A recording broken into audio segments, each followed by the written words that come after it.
Meanwhile, the Arab League Committee on Syria is meeting to discuss ways of ending the violence there. Al Jazeera's Steve Chao was at that conference here in the Qatari capital Doha and sent us this report.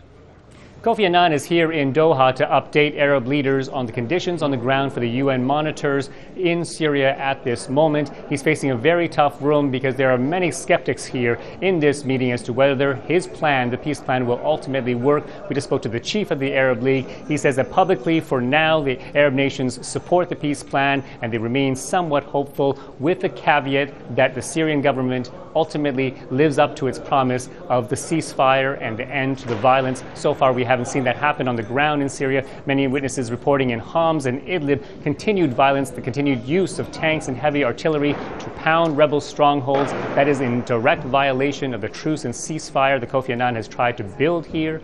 We've heard from the Emir of Qatar in recent days saying that he is very doubtful and skeptical. He believes that this peace plan ultimately only has a 3% chance of succeeding. In the meantime, outside of Doha, outside of this meeting, about 57 countries are meeting in Paris. Officials from the finance ministry is trying to coordinate sanctions against Syria. At this moment, various sanctions around the world have been able to reduce Syria's output of oil by 30%. At the same time, they've also reduced the foreign currency reserves of Syria by half. Ultimately, the plan here in the meeting in Paris is to try to pressure the Syrian government to get to the negotiating table and reach a political solution with the opposition parties and the opposition forces involved here.